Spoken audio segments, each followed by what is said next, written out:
Hey, bless up. What's going on? I got a special guest. Tonight we're having a Pan-African discussion. For those who haven't heard of the Pan-African discussion, well now you know. We actually just created it today. Julian the General don't even know about it. But yeah, so I'm gonna start doing a series called the Pan-African discussion. Kind of like something Dr. Amos Wilson would have been doing. Nice. So tonight's discussion, the intentional destruction of Haiti and why it is ignored. And why is it ignored? And those who don't know, I'm King Kevin Dorival, an author, filmmaker, human rights warrior here in Atlanta. I have my good brother Julian the General here in the building. He's a middle school teacher. Uh, real good brother. I met him. We linked up at a Pan African event. Actually, I was it was an art event, right? That's where we met at. Great question. It's been so many years ago. I believe so. Yeah, I was a vendor selling my books, and Yeah, that's right. I believe at the 1906 race riot event at the exactly Rice Center.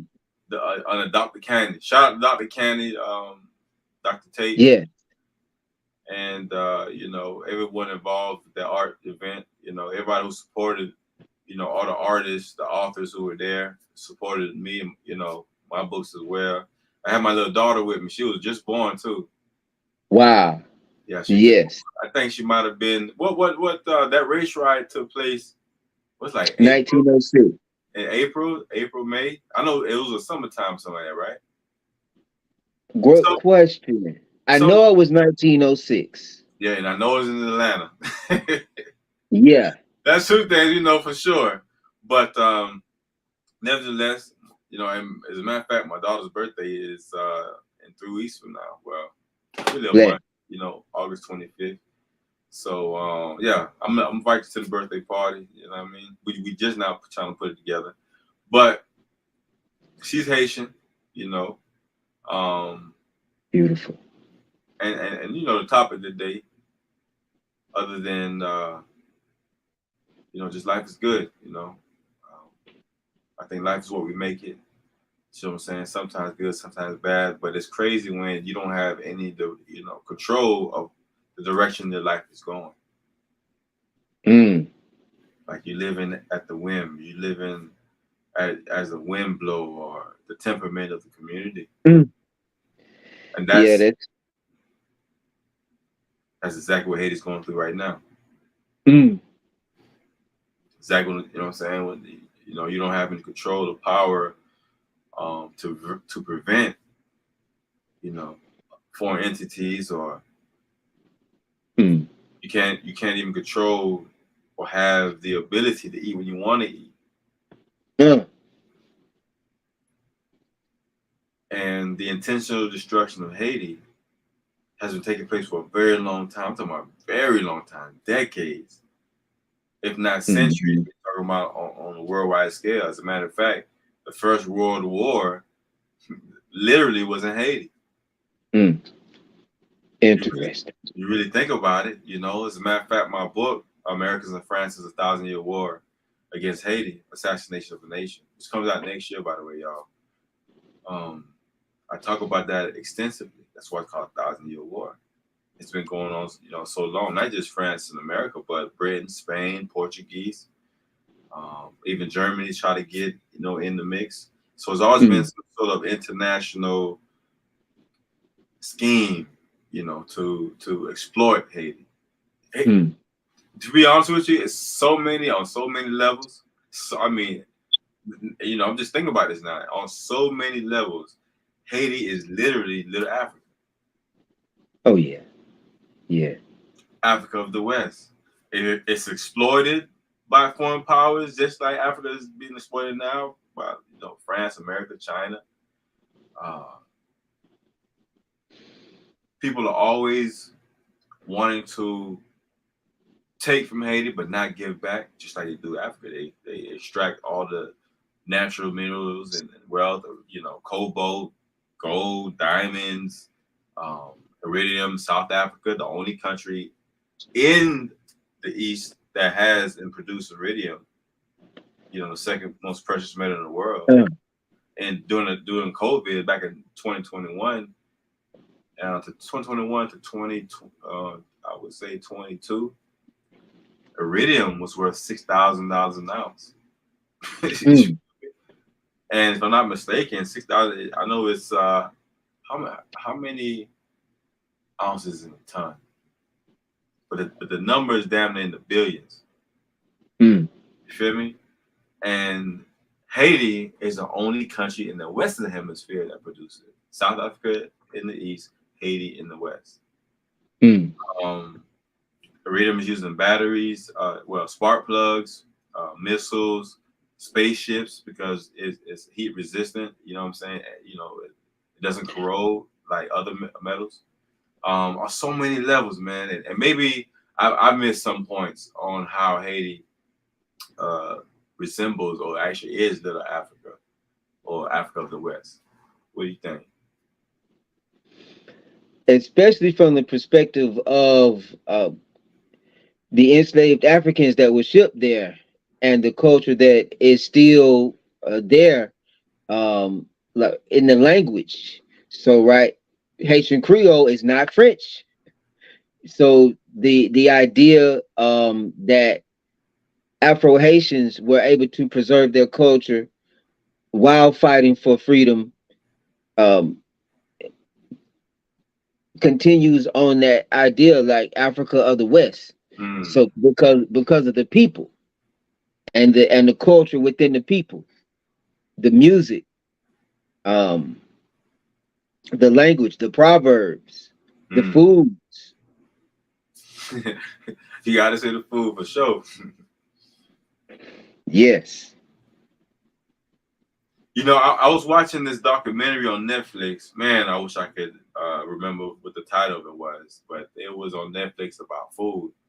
Um, and I want to say it was African heritage, African food and how African food came from obviously Africa, different parts of the motherland, to the different slave ship stops or whatever. You know what I'm saying? So everybody Yes. had a different taste of styles of food because it mixed with whatever culture that colonized them. Mm. But Hmm. this one was talking about the homie, and those who know the homie, Okay.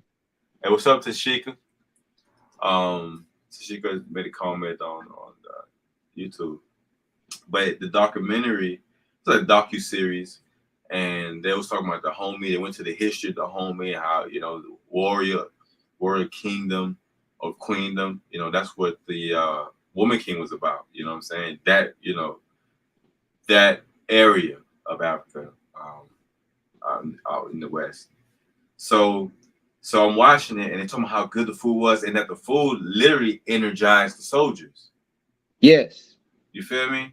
And that's how serious what I'm saying, war was. The food that they cooked, it was special ingredients, and it was like some sort of power source. Yes. And I'm like, okay, they're gonna take this to Haiti. They're gonna mention Haiti because obviously that's where most Haitians come from, out of Mm. that part of Africa, but also the Congo. Mm. I did the African ancestry test in New York. Shout out to Queen Mother Dolores Blakely. Uh, Mm. she paid for me to take the test up there in New York to do Bless. anything. Yeah, it blessed me. I know something around over $100, but when I did it, you know what I'm saying, which I plan on going back to New York. That's a whole other story. Didn't get what we're doing for Haiti. I learned, that 30% of my DNAs come from out of Congo, 15 from out of the homie, which is Benin today, which I already knew that was going to pop up. But I was thinking, actually, it wasn't 30. It was 30 Congo,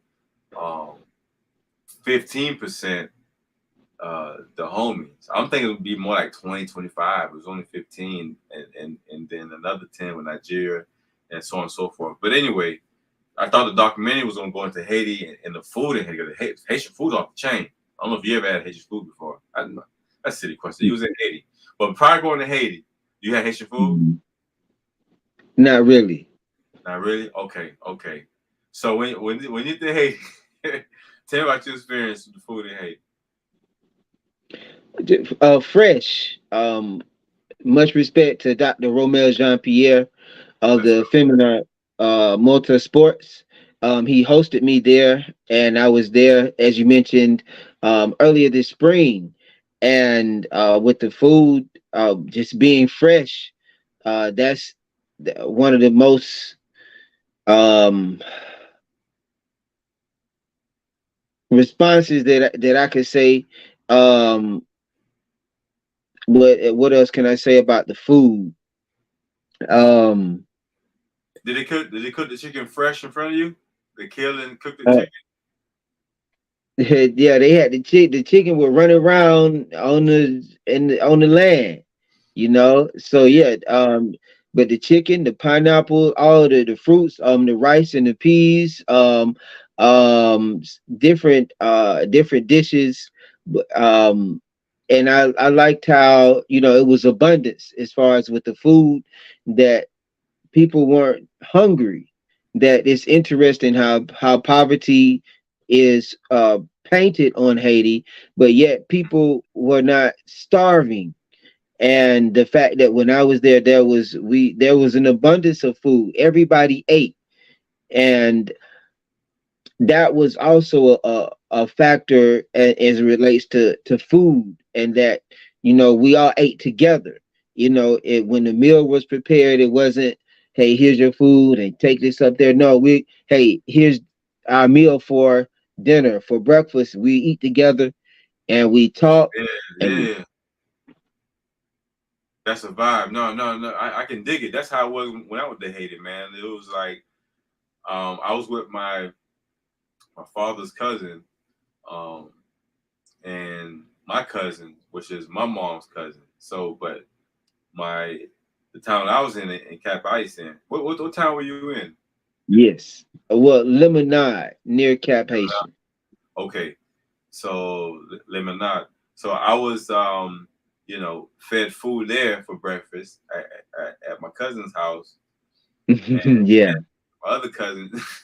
I mean, you know what I'm saying? Breakfast over there. So I was full like all day, all night. It was crazy. It was so much love, man. mhm, And you touched on something about how the media portrays Haiti as this starving country, when it actually isn't. It's really mainly in Port-au-Prince and different areas in the South where it's wild, wild west over there. It's literally yeah, survival. Um, I've been trying to work on explaining how devastating the situation is in Port-au-Prince, and it was bad. That shit bad, nowhere near like it is now. Because I went in 2017, 2016, 2017. mm-hmm. Um, but I was always told even before 2017, don't ever go to Port-au-Prince. You feel me? Yeah, Like it's just too fast. If you ain't connected with people and you know them, you know what I'm saying? And you know yeah, they gonna come get you and take you to where you going, or you be with them. You feel me? That you yeah, have to go. So, but now it's like, how did Haiti get to this situation, which is the topic of today? How did it get to this? How is it possible to get to this point? And that's yeah, why I called this the topic today, as we were both bouncing ideas of the intentional destruction of Haiti, and mhm, why is it ignored? Like, why is it like it's like non-existent? And man, sometimes it makes me want to cry. You know what I mean? yeah, Because I'm reading books, I have read books about the situation of the children in Haiti, but I never really looked deep into why are there nearly mm, 2 million children living on the streets of Haiti? You know what I'm saying? mm, What causes that? And since high school, when my interest was sparked, to even start reading about Haiti or even caring to know about the history of Haiti. How did it form? Wasn't until I found out that Haiti was the first and only country to win its independence. It was the first and only country to win its independence through fighting. You know what I mean? Because many countries won independence, but they were granted freedom papers. Haiti didn't wait for no freedom. Haiti came and took it. You know what I'm saying? We seen the enemy came to steal, kill, and destroy. General Toussaint, Jean Dessalines, King Henry Christophe. These guys defeated the odds. It was against all odds, and for them to have been victorious in such a such a battle, with the magnitude of that battle, 13-year war from 1791 to 1803, really. Just for the fact that they wanted the audacity to win, their freedom, and been paying for it ever since. And so when we call it the intentional destruction of Haiti, it's because it's been a collective effort by France, America, Canada, and several other countries they've been turning backs on Haiti since 1803, well, really before that, when General Toussaint had complete hold of the island as the governor of Saint Domingue. Haiti, 1801. They turned their backs on Haiti then, and believe it or not, America was doing business with Haiti.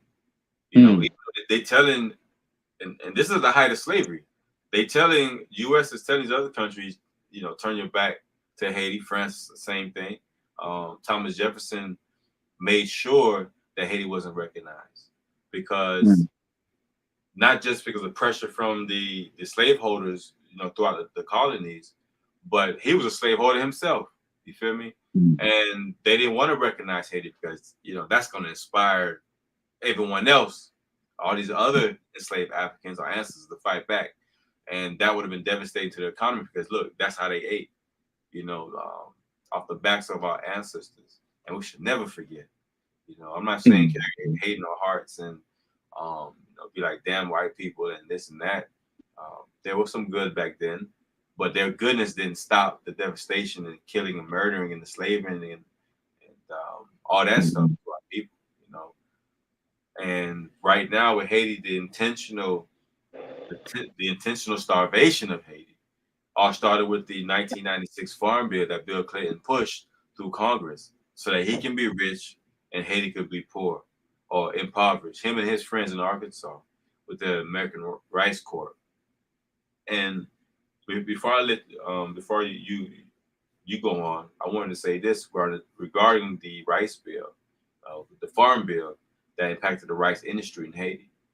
Haiti is 80% farmers, 85% farmers, rice, mangoes, coconuts, plantain, sugar cane. Sugar cane was the biggest thing back during the slave trade days in the 18th century, 19th century, even before then, 15th century when Christopher Columbus first came to Haiti around 1492 and enslaved the Taino Indians, nearly wiped them out.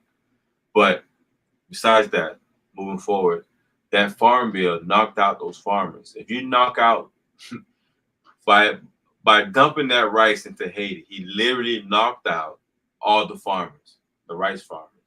Because I'm glad we're saying this because I barely explained fully. Because when I say, okay, yeah, they destroyed the rice industry, you got to understand Haiti's majority rice farmers. And if you giving free rice, the people are not going to buy the rice. So now these farmers, it makes no sense to grow the rice because nobody's buying it because they're getting this cheap bleach rice, which is giving Haitians the increased diabetes. That's getting diabetes. I think like 30-40%, like crazy numbers. You know what I'm saying? And the U.S. subsidized these farmers, especially back then in the 90s. That one single move crippled Haiti's economy. Like it literally made them poor overnight. On top of the crookedness of the governments in Haiti, the puppet presidents and this and that. But that farm bill was so devastating, and all Bill Clinton had to do was in front of a congressional hearing if I'm not mistaken, is a foreign relations committee. All he had to do, and I believe this was in 2001, is stand before the committee and apologize. No, there's no reparations, no criminal charges formed against him. Just that I apologize. And even though this single bill starved millions of people and knocked out, that's why Port-au-Prince is so filled with people now. It's overcrowded because all the farmers left the rural areas to come into the urban. Port-au-Prince only made for I think what 300,000 people. It's down there 3 or 4 million people in Haiti. You know what I mean? So it's overcapacity. Everybody fighting for the small resources that come through there. But anyway, go ahead. You know I could go on and on and on. Mm-hmm.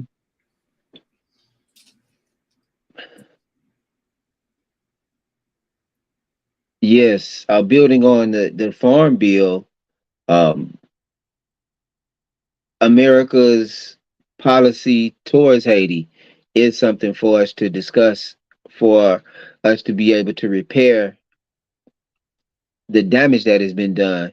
So, in seeking justice, that is one of the qualities of being human. In affirming our humanity, is that we seek justice, um, with love and truth, and being intelligent, as you were mentioning about the farm bill, is key to maintain justice. Bill Clinton is still living.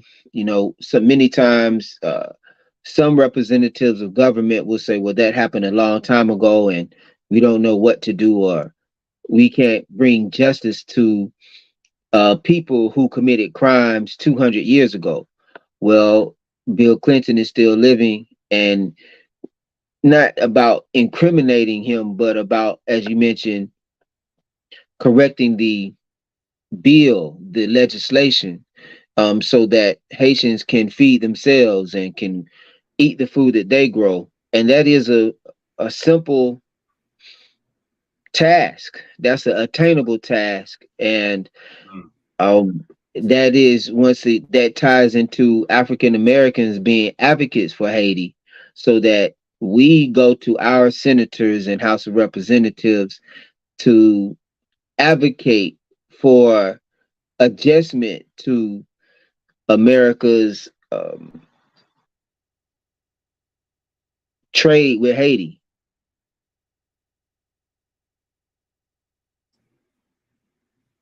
Well, what happened with the U.S. as well under Bill Clinton is that he lowered the import tariffs from 50% to 3%. The import tariffs are used to support infrastructure, schools, roads, hospitals, security, you know, paying teachers' salary, having emergency care. I Yeah. mean, it's the function. Things a society needs to function. Yes. So when Clinton passed that Farm Bill in 1996 and forced Aristide to reduce the tariffs if he wanted to be president again, to put him back in the power, he had to agree to lower those tariffs. Haiti Yeah. is a small country, like many other small countries in the Caribbean. They depend on that money. And then you mentioned it regarding time. You know, something happened maybe 200 years ago, 300 years ago. It happened too far back. But the ripple effect, the impact, is still impacting Haiti today. Just like slavery in the United States, it's still impacting African Americans here today. You can see the way that many of us think and act. So petty. Marcus Garvey said, and shout out to the ancestors, his birthday coming up next month. He said, Okay. the Honorable Marcus Garvey said, which I'll be speaking at the Marcus Garvey Day in Atlanta, by the way. Uh, Excellent. Black people, thank you. Black people suffer the most because of petty differences. Mm. And here in the States, they got us squabbling over every little thing, or want to show that we the bigger slave. You know what I'm saying? You know, the bigger car, the bigger jewelry. You know, the biggest weave in our hair, biggest nails, the most expensive shoes. You know, all these materialistic things, and that all are the roots from slavery. The foods we still indulge in that's killing us. You know what I mean? But anyway, Yeah, that also speaks to the massive crime that was committed against enslaved Africans. And for us to get to this point, it took a lot. It took a lot of bloodshed. It took a lot of political disenfranchisement. It took a lot for us to get in this particular condition. And for us to heal from this condition, it will take a lot. And for us to continue to look at it as a lifetime, as we're committed to this work, so that for the next 30 or 40 years, we aim to see a specific change in relation to the hundreds of years that took to get us in this condition collectively, which continues to highlight why Haiti is important, because Afro Africans in Haiti were the first to strike the blow to abolish slavery, and that should be respected, and by all humans, but especially Africans in the diaspora. and you're right about that. And a lot of African organizations do honor and respect that. You know, Kwame Tuma. Am I saying his name right? Oh, say it again. Kwame Tuma. Or maybe Kwame Ture. Or Kwame Ture. Correct. Correct. I was just listening to a recording, you know, a couple of weeks ago, and he was saying, you know, how much respect and reverence he had for Haiti and for what they did in the Haitian Revolution and how it changed the world. And I've always wanted to, you know, express it like that. You know what I mean? But he was so enthused by it. Him and even brother Sarasetti. You know, after the 20, yes, you know, I don't know if you've seen that video, but Sarasetti did a video some years ago about the earthquake, after the earthquake in Haiti. He was like, yeah, excuse me, how can we? He was like, how can we talk about anything else other than Haiti right now? But y'all, yeah, you know what I mean? And like he was so offended by it. But that's just because people like us, we have such a strong sense of our Afro, you know what I'm saying, our Afro ethnic background in our history. You know what I mean? Like yeah, we're deep into it. You know what I'm saying? We know our ancestors are with us. yeah. And we see that, especially at this time, many of our strongest and brilliant and bravest among us were murdered or incarcerated or deported. Mm, Many, and which means that many of us today are the descendants of those who were silent, of those who compromised. And yet, like you mentioned, it's a few of us, right? But some of those warriors did survive. Some of those warriors said, "Well, I'm gonna be quiet for right now." And I believe that that's a part of why we see so much of the sellout, so much of the compromise, so much of the selfishness, and which continues, as you mentioned, for us to continue to be that light, that guiding light, and it's to help remind our people of who we are and to have true love for who we are. People will buy tickets to football games and basketball games to express their love and their passion for their team. mm, And so we have similar passion, for our people, for our history. And for those who are watching, we thank you and appreciate you for listening, for following the message, and continuing to spread the word, because it is what we do together, and us recognizing the conditions that created our present situation and how much education that is needed. So, right, like for both of ourselves, we didn't learn this from a school. We put ourselves to school. We bought the books. We took the trips. We went and saw for ourselves, like how we went to Savannah. And while we highlighting Haiti, the largest group of black men to fight in the American Revolution were from Haiti. And that is a fact that African Americans can advocate for Haiti. Amen. And we may say, well, why should we? Well, look how America supports Ukraine. Ukraine is across the Atlantic, across the African continent, on the other side of Europe. But yet Haiti is a 2 hour flight away. Mm. And so, especially for Africans in America, it's time for us to get global. And Haiti is a case study. It's a great starting point of what we can do in nations across the global African diaspora.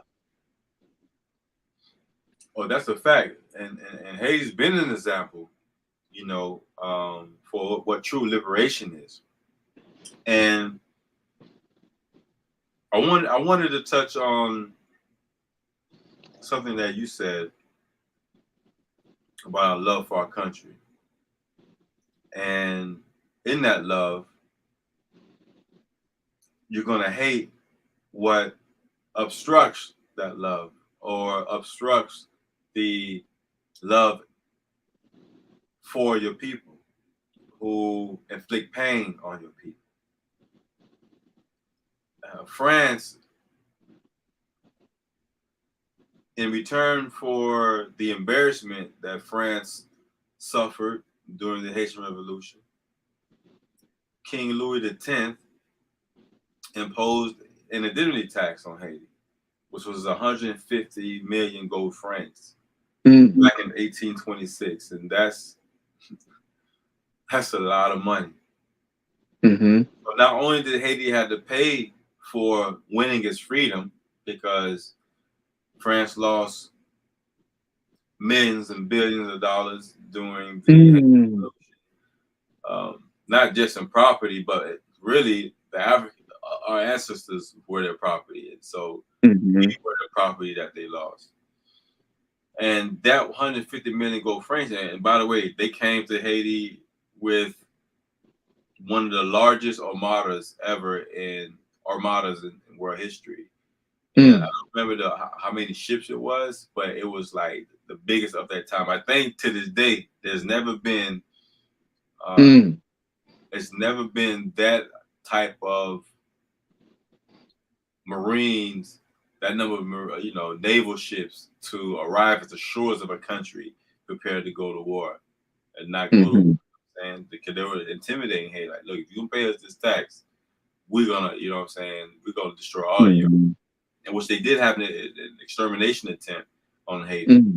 General Leclerc wrote his brother-in-law, which is Napoleon Bonaparte. He wrote him and told him that the only that we're gonna have to exterminate all the Haitians. Well, the Africans at the time, they was known as Haitians. Mm-hmm. Um, we're gonna have to kill all the Negroes of Saint Domingue if we ever could get control back of this country. We have to kill all of them, and everybody under 12 was still alive. But everybody above 12 years old, we have to kill them. Mm-hmm. That's how that's the Mm-hmm. extermination attempt, genocide.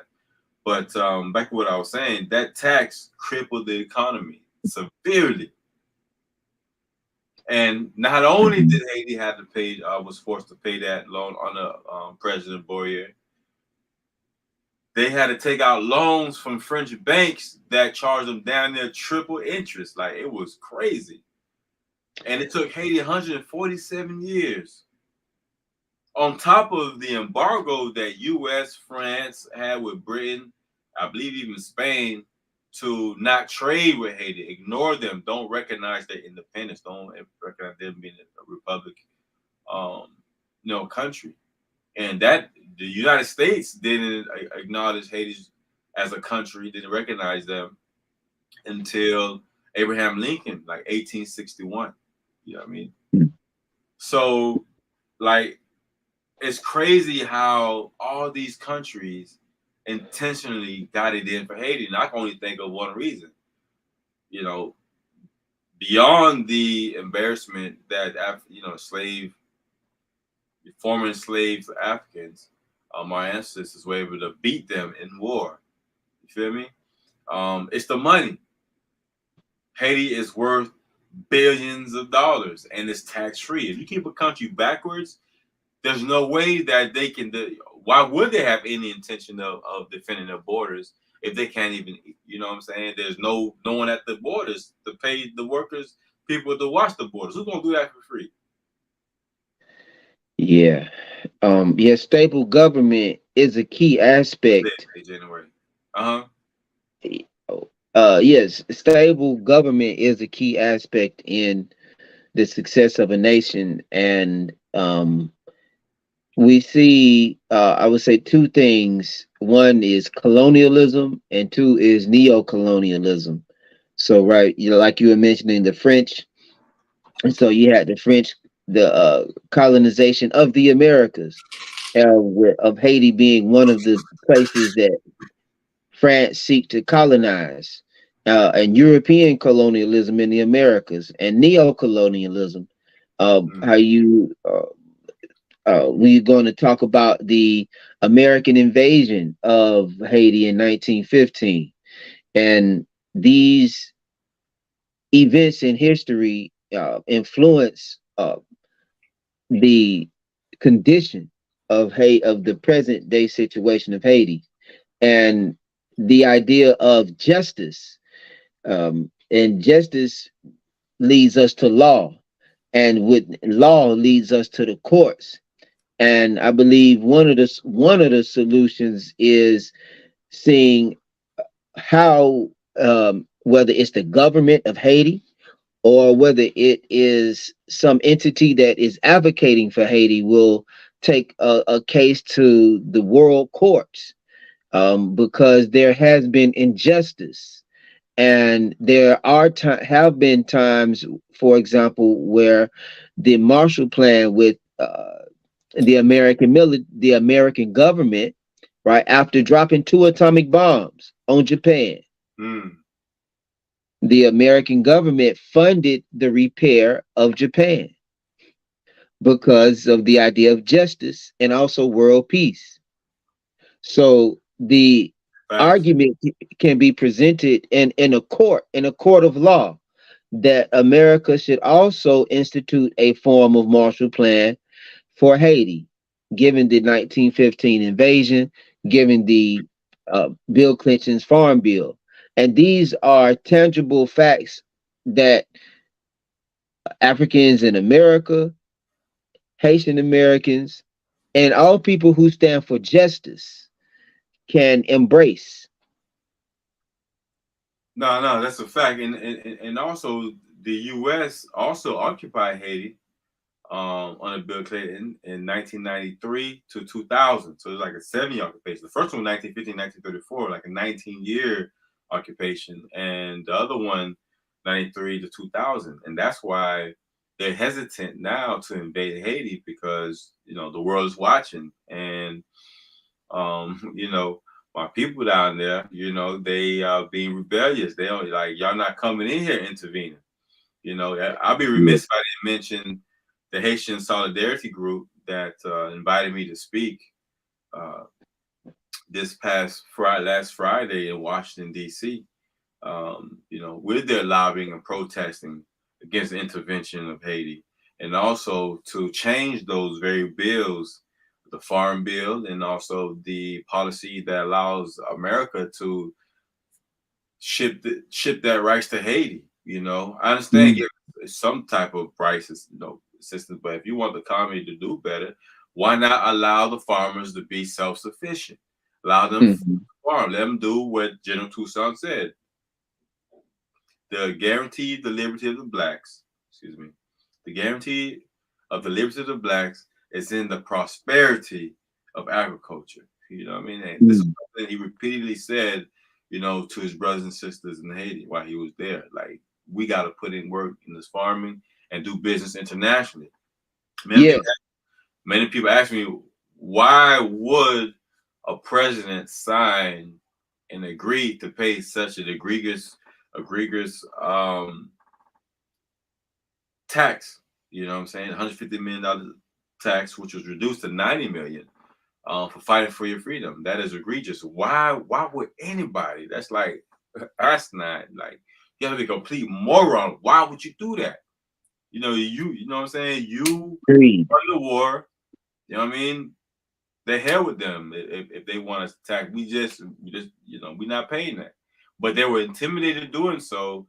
But also, when you put an embargo on a country, and this has been going on, there's embargo in Cuba, but thanks to the strength of Fidel Castro, he was going for that. So embargo didn't phase him. No, so Cuba was completely self-sufficient. Right.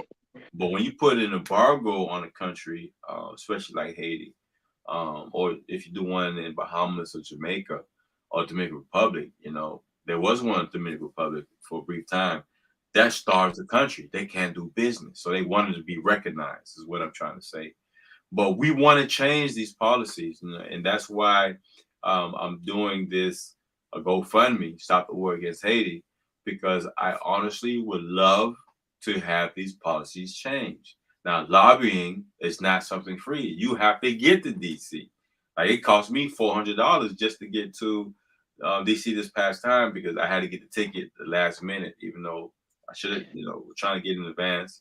I literally bought the ticket the day of because I thought I had my ticket. Something happened to my ticket, so I had to pay for a new ticket. So I literally paid.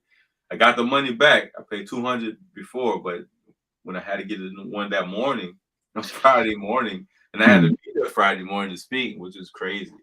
But that's my life. It's $400 for that ticket, and another 60, another 40, the hotel, and it was just. But no matter what, I had to be there, and Yeah. That's and good. you feel me? To Yes. me, no matter what the cost was, I was gonna be there. You feel me? Yeah. Um, And, mhm. And you guys can see the video, on my YouTube. Go to YouTube, King Kevin Dorival, or go to my website, KevinDorival.com. You go to my YouTube, Instagram.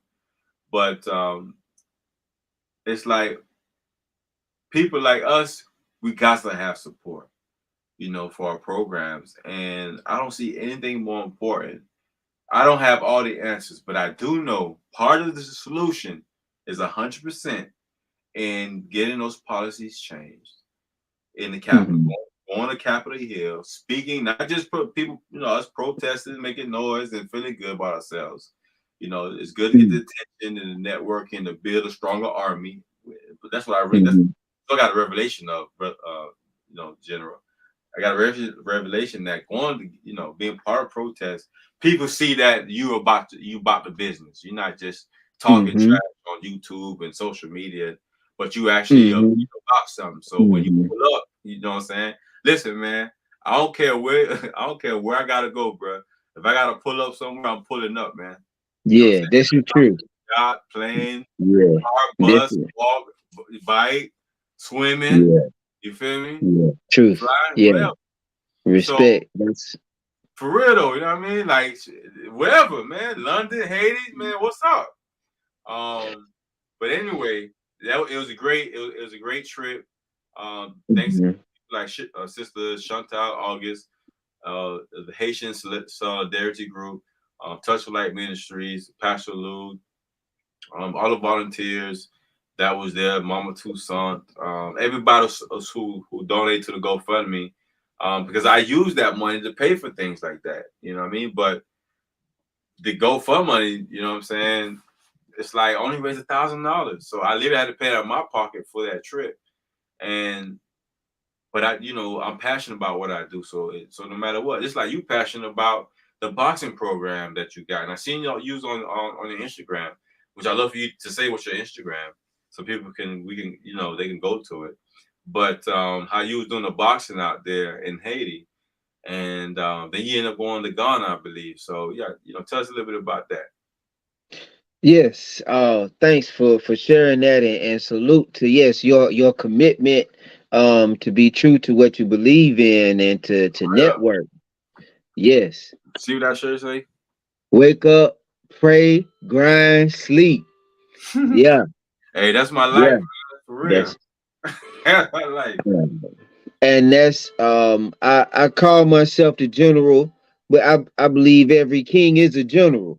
And in this war for the freedom, the liberation of our people, we have to be generals. And I believe that today, right, our gun is not filled with bullets, but our gun is the truth. Our gun is love. Our gun is justice, and we use our minds to be able to share this light of truth that we have that will liberate our people from the darkness. Yes, this spring I was in Haiti, and my method is using boxing for youth development. In the Asian culture, martial arts is creates a bond, right? Now the student has a master, they have a teacher. Mm, And this one of the reasons that the American military had with Asian nations was the fact that you weren't just fighting a military, you had an entire nation. And it's not just fighting, it's also about the morals, it's about the consistency, the character, the development. And as we are speaking on, well, how can Haitians defend themselves? And in particular, growing manhood is a real condition that was attacked by slavery, where we are now in a space where we have to make men. And boxing is one of those ways that for sons, for young men, it will get them physically fit, and we also build a brotherhood. When we consider fighting for freedom, it's the mental and the physical fight. And seeing the way that the young men embrace me, and the young girls too, because hey, I'm an American, I speak English, I don't speak Haitian Creole, but yet because right of the spirit, we look the same, even though we may speak different. that's right. um I was able to share the skill, and I saw the potential of it. And once again, but I was in Lemonade, which is close to Cap-Haitian. um and the I stayed with Dr. Romel Jean Pierre, who leads the Feminin Motorsports, and their goal is to grow boxers that compete with different nations. And this is a way that we who are in this movement can engage the youth to represent the country, um, to be able to be an ambassador so that they can travel and they can grow. And it's also a way of community development, because now the young people are working together, and the community is coming around to support to see, oh, we have these two young Haitian fighters, they're going to do a bout on Friday night. And it galvanizes the community. It inspires movement. And Mm, I like you that men- movement. you mentioned Ghana. Yes, I also went to Ghana this year, I and that, like the jersey, man. yes, straight from the land. And one aspect that we have in America is our colleges, is our black colleges. This is what makes black Americans have a leadership role in the global African diaspora, is that we have black colleges that we established almost 200 years ago. Mm, So it's these colleges, um, we're working for them to be lighthouses for the African diaspora to come to learn in our schools and go back to your home, go back to Haiti, to Jamaica, to Ghana, and build up your country. So this is exactly what the first president of Ghana did, Dr. Kwame Nkrumah. He came to America, to Lincoln University, a black college in Pennsylvania, and he went back to Ghana to organize and to mobilize the people to help form government, which is what Haiti is in need of. Every nation needs stable government.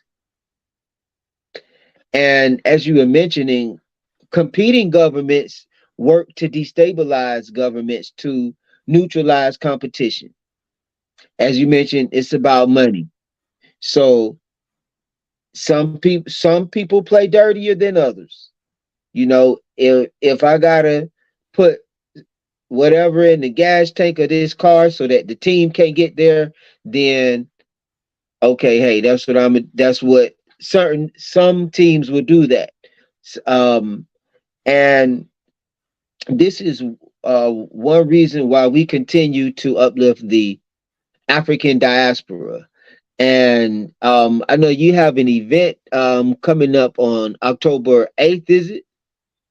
Yes, yes. October 8th in Atlanta, we're going to have the Haitian Arts and Cultural Testing event, tasting, and we're going to have Haitian music, Haitian art, Haitian food. Oh man, we're going to have a couple of chefs hook it up. They're cooking up a $1 million meal, so I can't wait for us to enjoy the evening. And I'm going to discuss uh, what are we doing as far as Haiti goes? Like, what are we actually doing, and what can be done, and how can we all support? Because if we thinking we're just gonna sit back and let Bill Clinton help Haiti or any of these other foreign actors, no, Haiti has the answers for themselves. What they're doing there, Haiti, there are people in society in Haiti fighting for justice and Hmm. stable government, like you mentioned, but just a function society, things that they like to see done, like like said, proper sanitation, clean water. Instead of Right. people getting generators, how about a power plant? Let's think big here. You know what I'm saying? Let's get the Yeah. let's get the vital resources out of the hands of the oligarchs on the private individuals. I'm a true believer that public utilities should not be in the hands of private companies and private Mm. individuals, because then they can manipulate, a whole country. You know what I mean? Yeah. Yeah. Literally, they can starve whole country depending on how they feel and how much money they want to make or not make. And so, Mm. it's time out for that, and that's what happened to Haiti. There's a lot of privatization, water, lights, the sanitation, the schools. Oh my God! Why should 99% of the country have privatized schools? That is absolutely ridiculous. You know what I'm saying? So Yeah. everybody's paying to go to school, and the money's not Yeah. circulating. How you paying for school? Yeah. That was a kicker that hit me hard when I was there, was seeing Mm, finding out that, oh yeah, everybody have to pay or they don't go. that's crazy, right?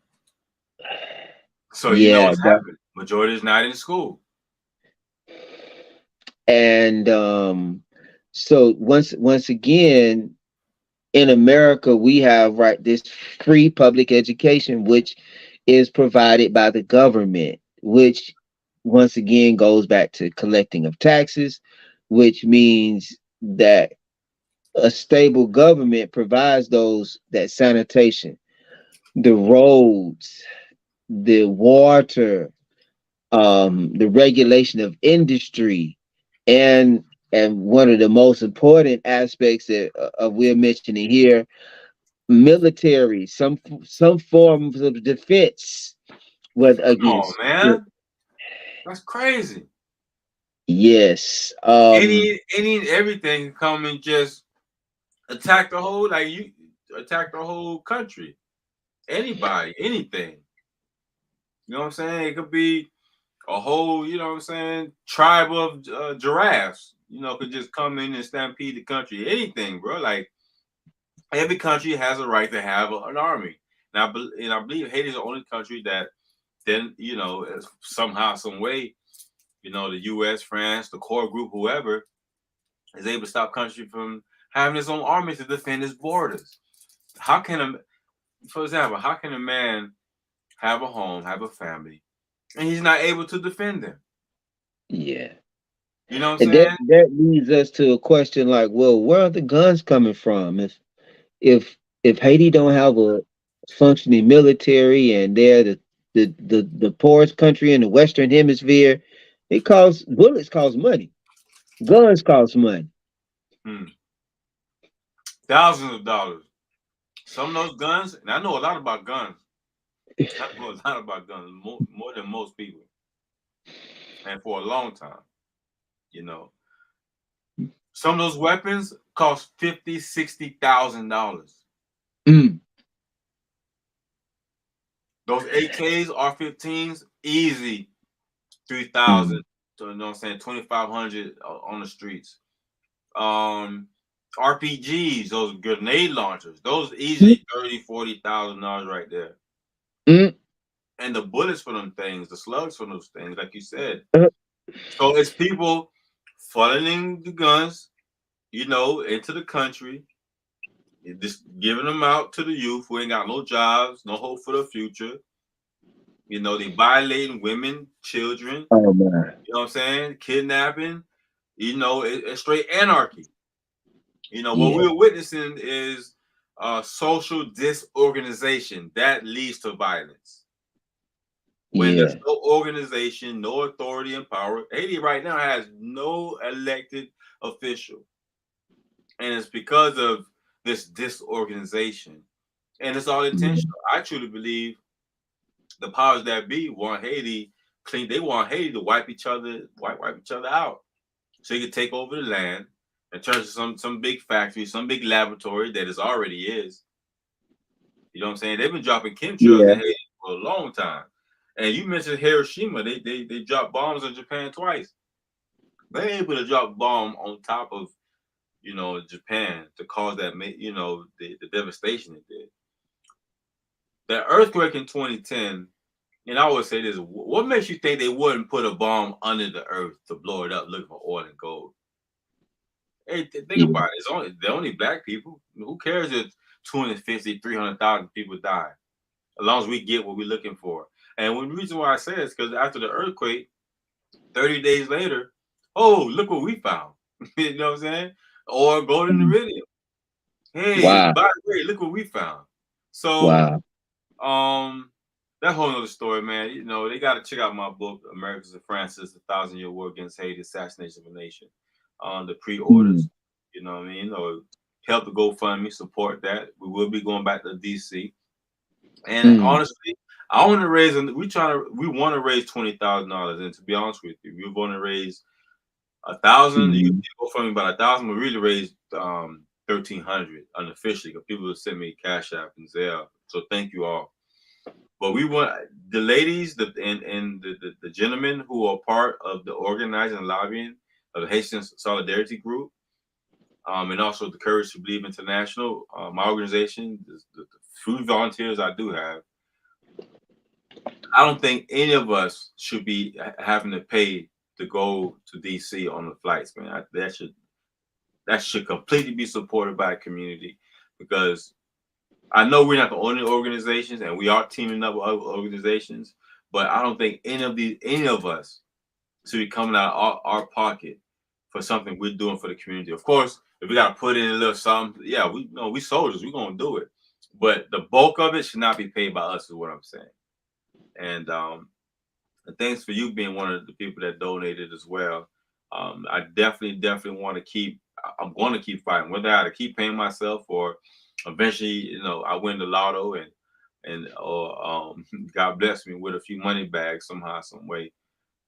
And but I definitely want to keep, you know, pushing this and help support and fund other members in this war for Haiti. You know, people are doing. You know what Yeah. I'm saying? It has to Yes. be paid for.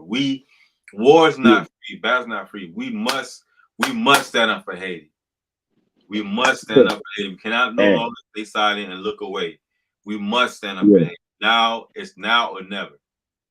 One of the reasons I got the general from the book The Art of War, Uh huh. and training our people to fight is a situation that we are continuing to embrace, like you mentioning, so that the leaders, our representatives, can be able to advocate for the nation, for our people.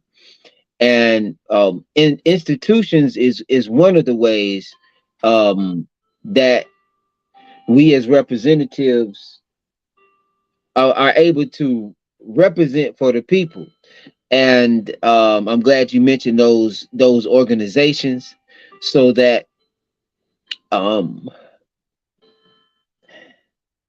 hold on, I have this bell rings every 15 minutes here. What kind of bill is that? This is my first time hearing it. We've been on here one hour on the Mm. dot. So it has it's a, what they call it. It's a grandfather clock, and so okay, Oh, it's really? it's done. Yeah, it rings, but so I was mentioning about continuing what you were saying on supporting and being able to communicate and train our people to support. And I agree with you that um, our advocacy is a way that we fight. And so for those that can't make that trip to DC, boom, by supporting our brother, boom, you're present. And two things I wanted to mention was, the organization was the nonprofit organizations. Um, that the nonprofit organization is one of those institutions that can receive funding, whether it be government funding or corporate funding, to be able to operate programs.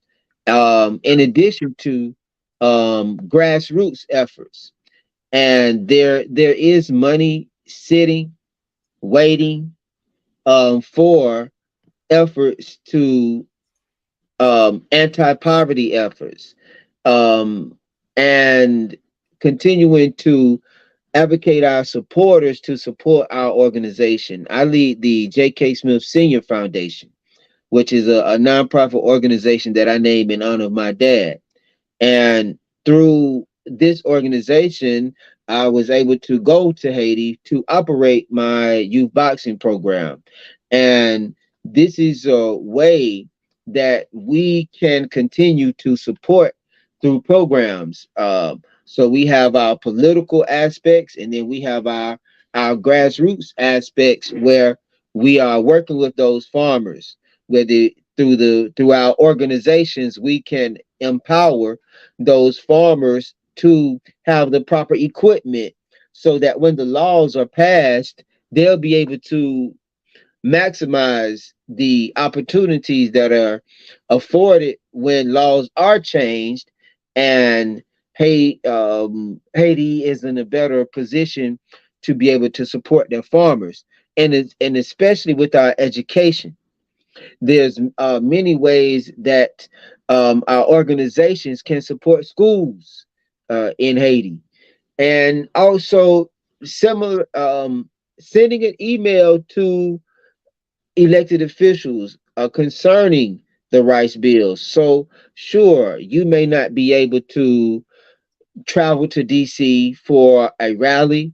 For those that are not able to do that, what you can do is send an email to your senator, to your to your house of, what's that word? To your house of representatives. Huh? Mhm. Yeah, you're right. Yes, and continue to appeal to these elected officials to address that specific bill and trade policies. And in light of we recently celebrated Juneteenth, and while I'm not proud of many of the injustices the American government has allowed and committed.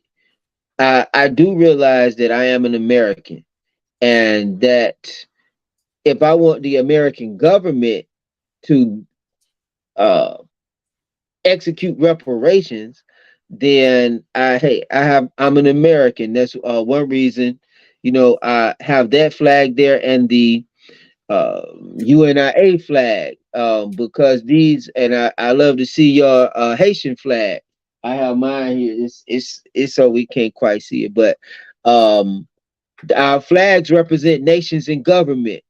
And as a history teacher, one of the main aspects in being able to advocate for our people is to communicate with government. And this is really what Dr. King and Malcolm, what they were, their ability to negotiate beautiful. Yes, indeed. Neg Maroon. Uh, their ability to communicate with government for resources is an aspect of movement that we are continuing to embrace, so that as an American citizen, I can appeal to my senator on behalf of my family in Haiti. But you know what, too? On top of you, right? Writing to your fellow congresswoman or congressman, the United Nations. Yeah. We need to write them. We need to write them to bring to justice people like Bill Clinton, Hillary Clinton, Mm. the core The groups, Clinton Foundation. representate, huh? Now I was just saying the Clinton Foundation, Yeah, straight the devil, straight Red devil. Cross. Red Cross. I made a video the other day, and thank everybody who watched. I think about 300 people watched it so far, about how the KKK U.S. Marines were let loose on the Haitians in 1915, 1934. And they killed 15,000 Haitians. Wow. 15,000 in a 19-year span. So it wasn't just that they recolonized Haiti and changed the constitution. Jean-Jacques Dessalines wrote that no foreigners could own land. Wow. They still 200 plus thousand acres of land, Mm. fertile land. Um, just craziness. Like, there should be some sort of apology from the U.S. government to Haiti because of that, and also some form of reparations. And they Yeah. assassinated one of Haiti's, top leaders outside of Mm. the forefathers and mothers of the end of the Haitian Revolution. But they killed Charlemagne Perrault in Mm. 1819, if I'm not mistaken. I'm sorry, 1919. 1919. What year Mm. was that? Exactly. I want to make sure I get that year right, but it was definitely between 1915 and 1934. You do know that for a fact. But they killed them, Yeah. assassinated them, Yeah. shot them in the head, and tied them to a door and then tied them to a donkey and dragged them through the streets and took pictures of it. And took pictures. Yes. Yeah, you know what I'm saying? Of him Yeah. naked, tied to the door. You know what I'm saying? And Yeah. with a Haitian flag wrapped around his waist, I believe, if I'm not mistaken. Wow. But they start passing out pictures of this, slain soldier, and Yeah. the pictures were meant to intimidate other Haitians from ever stepping up and fighting back. But that reversed. The people revolted, and that what got the U.S. Marines out of Haiti. Mm. But if you search and do research for Haitian American Treaty of 1915, they you find a few things on Google, but real like official records and documents, you're not going to find it. They changed the name to the Haitian American Convention. Mm. So just a little trickery they played to kind of hide information, and believe me, I had to dig, make some calls and emails to the State Department and Foreign Relations just to get that bit I just told you. So, Yeah. but I have more information about it, and also what we're doing to help change the current situation in Haiti, because it's time out for them for us to be ignoring Haiti. It's too devastating of a situation, and we could be doing something about it because once they and if they completely take over Haiti and annihilate the people, my people there, our people there, then it's just gonna lead the way for other countries to get destroyed and ate up by this beast, you know. Yeah, So and and here in the States as well. You know what I mean? So it's like this. Either we help Haiti and Haiti in return helps us, or they destroy Haiti and then they destroy us as well. Because that's what's gonna happen. We need to form more Mhm. allies, like for real, for real. The war is coming. I believe the war is here, you know, and Oh yeah. we gotta fight together. We gotta band together, man. 'Cause we will be wiped out. You know, you know our future is questionable. Don't think it's just guaranteed because we're in America. Hey, it's all good, it's all great.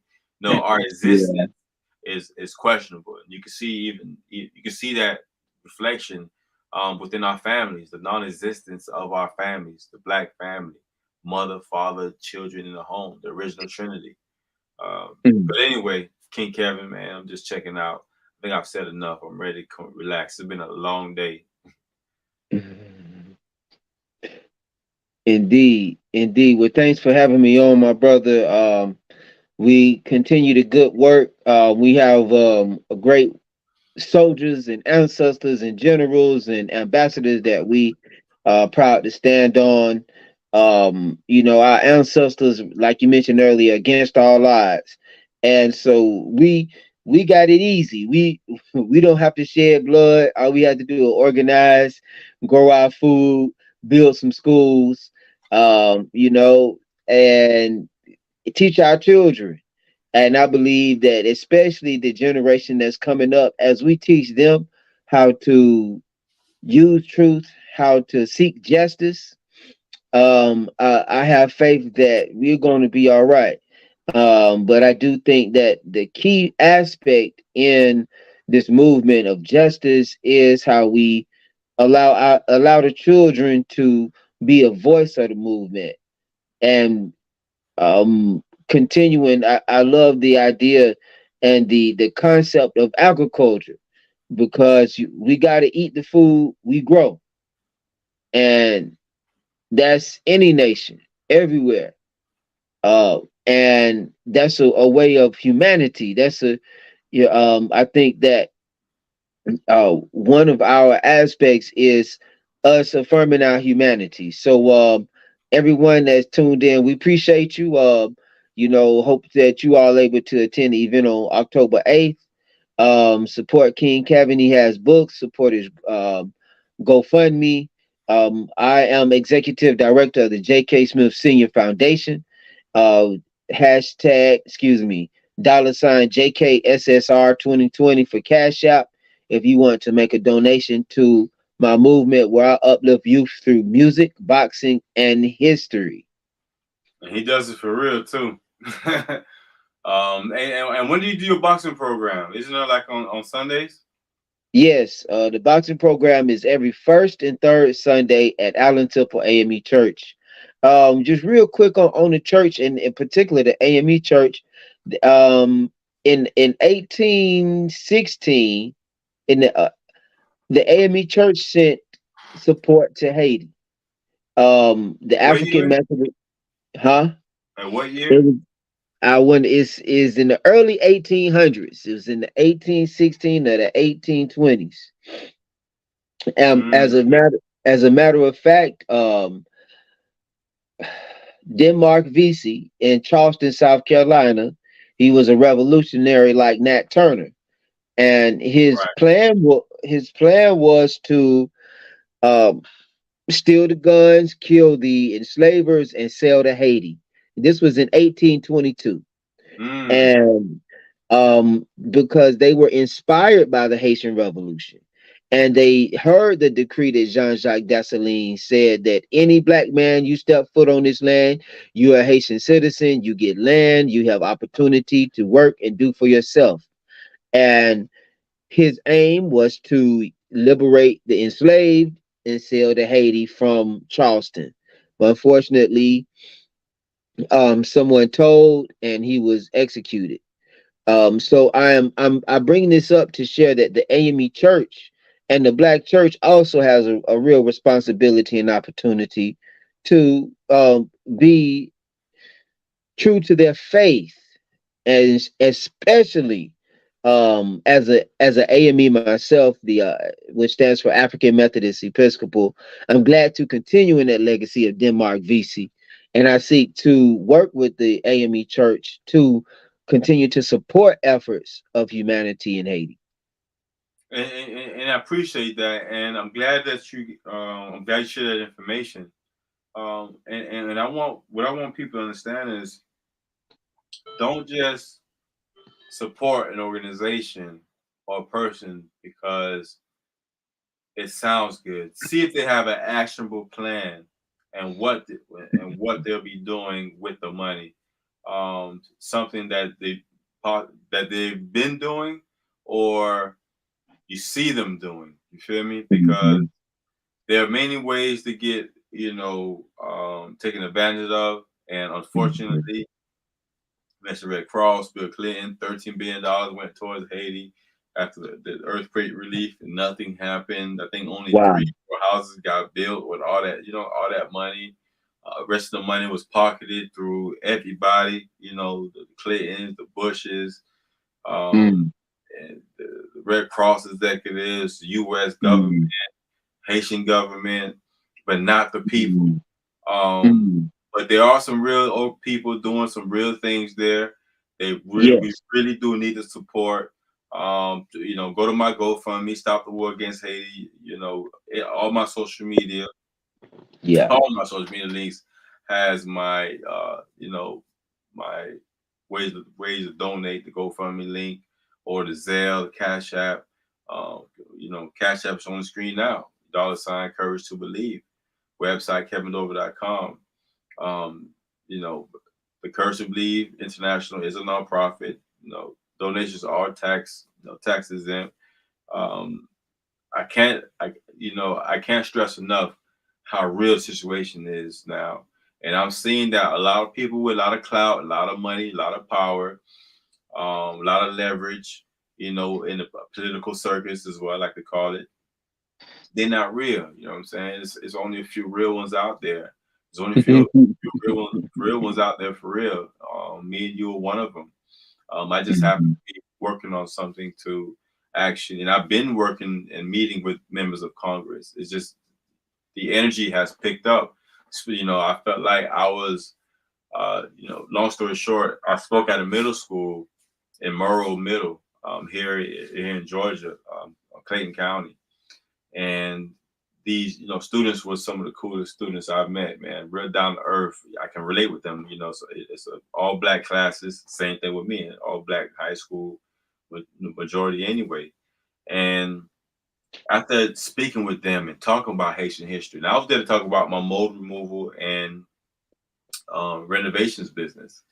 And everybody there, took the day off from whatever company they came from. This was my company. But Mhm. I have my guys still working, but anyway, I found a way to sneak in some Black history and it was Haitian history, Mhm. and so I gave out some money. But anyway, Mhm. after that event, it made me realize how many Haitian students that age are not in school, and how much Oh, if they were in school and not out there trying to survive and fight for their life, because that's what's going yeah. on, how Yeah. much enjoyment they would get. And so I got Yeah. that revelation, from talking to these students. You feel me? Yeah. And so I've been really motivated ever since then to another level. On top of having my two little babies, their motivation enough, Yeah. my princesses. But just imagining Haitian students enjoying education, having a plan for Yeah. the future, and actually being excited about the future, and not Yeah. dredging, not in fear of the future. You know what I'm saying? Yeah. Or like terrified of their future. Like Yeah. it's a difference in consciousness. You feel me? And True. so I really became energized after speaking with those kids. Man, it's like they brought a different part of life into me, and that's why I'm so Mm. focused on helping as many. I don't have all the answers.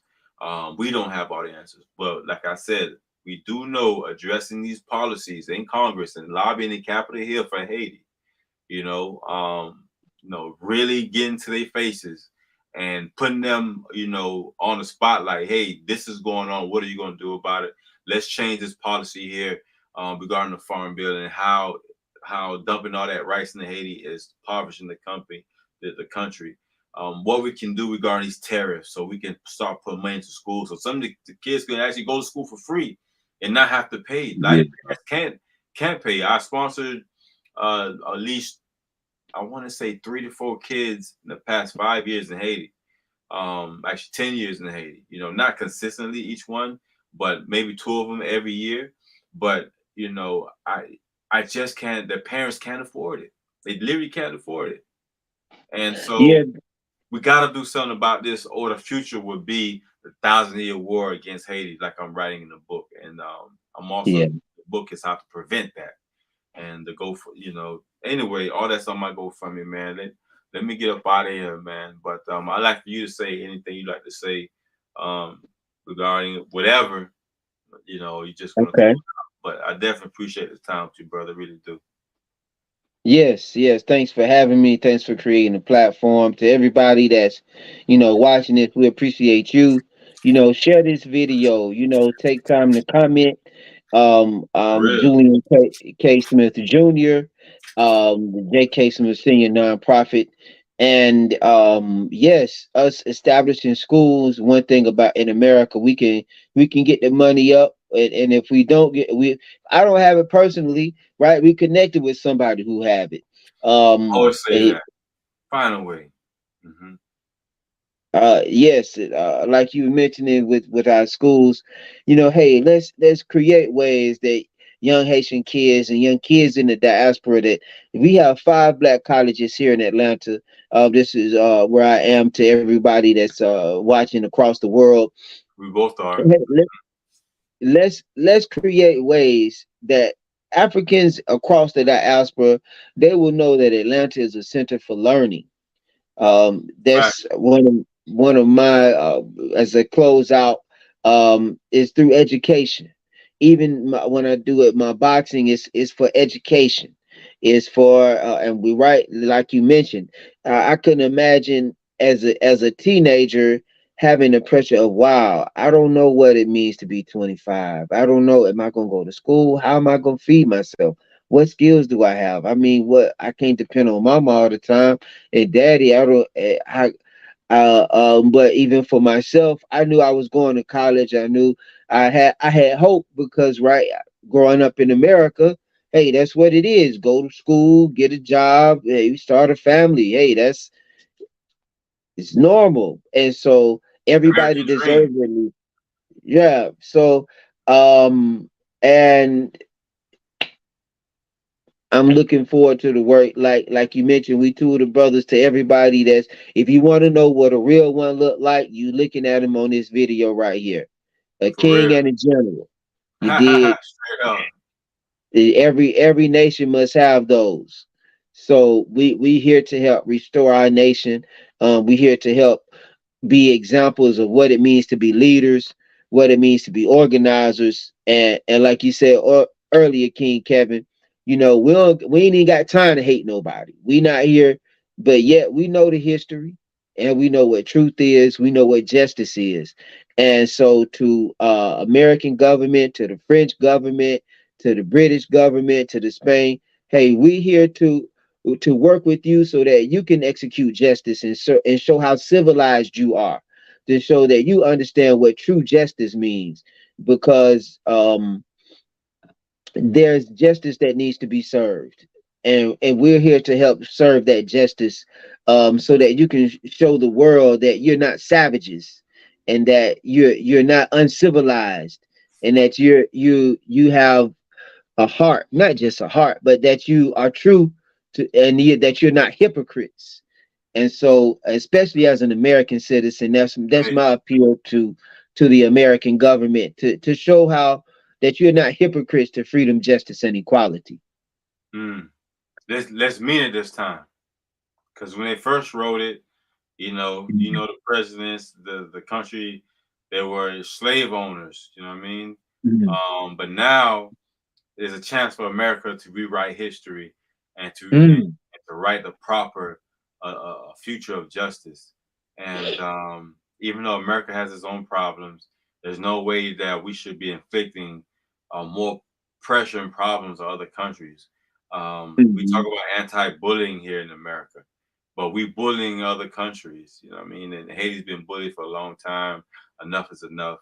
Um, I mean, there's no way that Haiti and America can't have a mutually beneficial relationship between the two. You feel what I'm saying? Like, why not?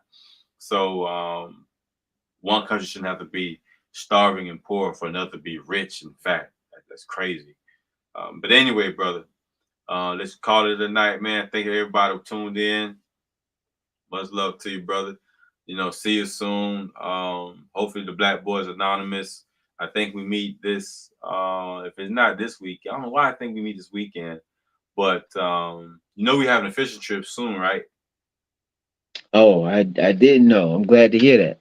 Yeah, yes, it's soon. I don't remember the date, but it's soon. So I'll check that chat group messages if I were you. I'm gonna do the same. Okay. But anyway, Okay. man, appreciate you, man. This is better days for Haiti, Well, better days for America. You know what I'm saying? Better days for the whole African diaspora. You yeah. guys are here at the Pan African discussion, and many blessings. Salute. That's up. Uh